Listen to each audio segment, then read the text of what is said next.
Welcome. This is David Boles, Human Meme. Today's topic, sex as a commodity.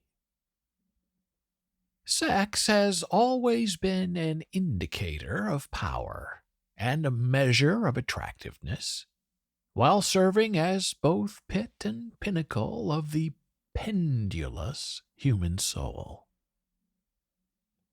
There's a lot of word in the news today about powerful people, men mainly, who take advantage of young women who want to be movie stars or to work in show business, and their sex is used against them, all in the selfish favor of the powerful man.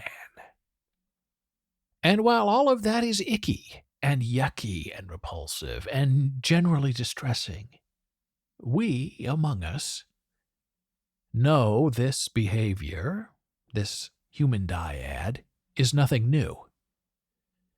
People have been using sexual power for and against their better wishes and their darker demons since the first insertion.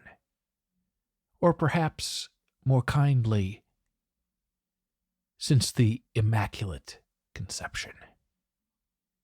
And we know the bargaining for sex is the worst sort of barter. You're exchanging a moment's release for a lifetime of moral misery. That is, unless you're only in it for the pain and to control someone else. Someone else, yes, that needless some other who is a human being, but not in your circle, so you don't really care if they play along or not. If they go along with your desire, they're in, anointed. And if they're out, they're gone forever, unforgiven for not submitting.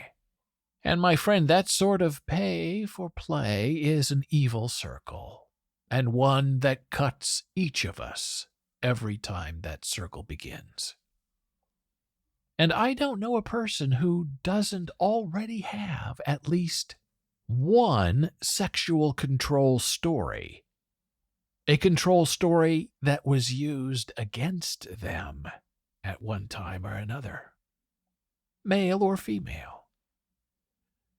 And while that common, awful fact is dismaying and disarming, some people never recover from the experience. So what can be done about all of this if sex and its repercussions are constantly bidding against the higher nature of our human nature? We can try to use moral themes and codes to control behavior. We can use the law to enforce unwanted sexual interactions. We can use the public square to shame the perversion into the light. But those are really only temporary punishments and not solutions.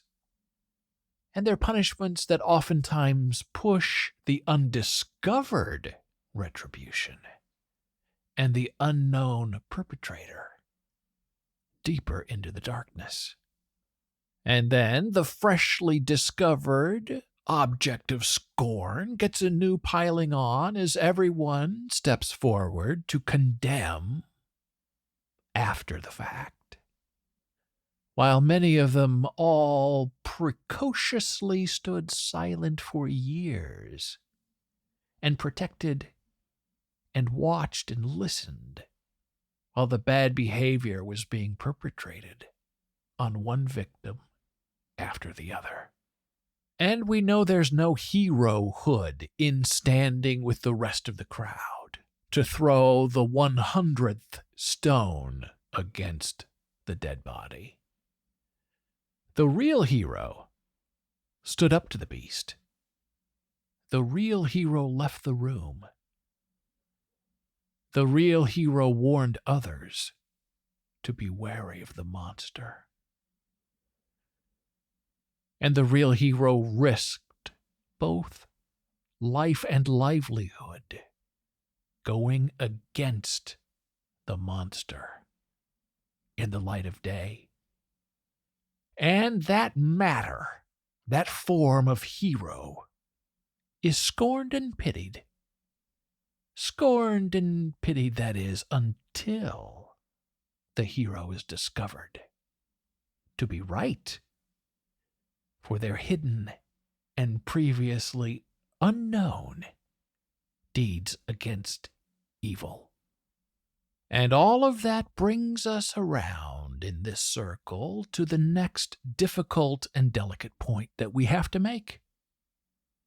Those who were unfortunately violated, but those who then accepted payment, those who accepted hush money, those who accepted a $100,000 payout for their silence. And I'm sorry, but if you take the money, if you allow yourself to be disgraced in a payout, then you cannot join in the public stoning later and still claim to be harmed. You vanquished your own hero status. You lived in your victimhood the moment you cashed the check. Yes, you were bought and paid for, and you have to live with that eternal damnation in your own silence of induced regret and irregular self-dismay. If you are alive and active in this world, you already know powerful people, both men and women, can be jerks and bores. And that is a problem. And that's why we need to discuss what we plan to do about it. Today we have cell phones with cameras and covert microphones that can be hidden and used against an aggressor. But really, to what end? Entrapment is rarely effective for either side of the camera. And as you may know, back in the day, it was word against word, behavior against behavior, reputation against reputation. And you lived and died with who you were and what you wanted to become in a realized life. Then the blue dress changed everything. Monica's blue dress saved in her closet under plastic. And DNA was preserved for the proof of burden. And a blue dress became a warning sign for both men and women. A blue dress was a clarion call that some people who were willfully willing to give us their sexuality will also winsomely expect to be paid back later. Paid back in treble damages, with human interest, with public interest. And we'd always better be prepared to pay with more than just money, because we will always owe our reputation as well. So, where do we go from here? Have we learned anything about dirty old men trying to get filthy with young women? Will that behavior ever change? Will the sexual predator, male or female, ever be tamed or eliminated? The truth, it seems to me, as measured throughout the kaleidoscope of human history, is that there's little chance for sexual resolution or dominant redemption.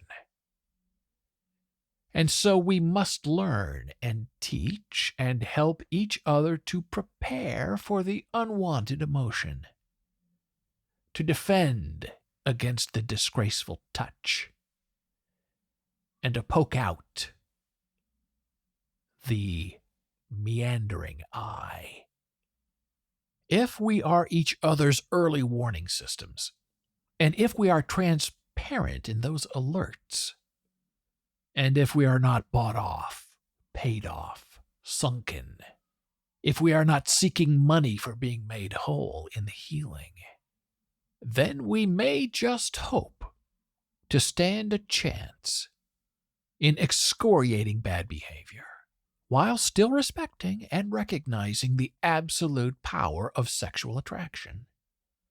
We seek each other for companionship, and for love, and for passion.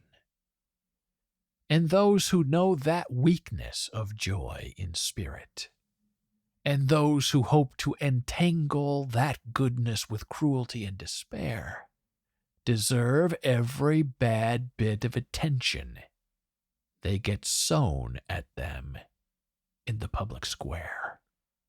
And we owe it to each other to always remember, and to know, and to not repress the ugly side of our darknesses. Because in the light, we begin to find our brighter being.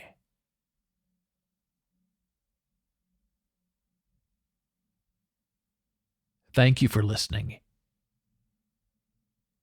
Be a human mean.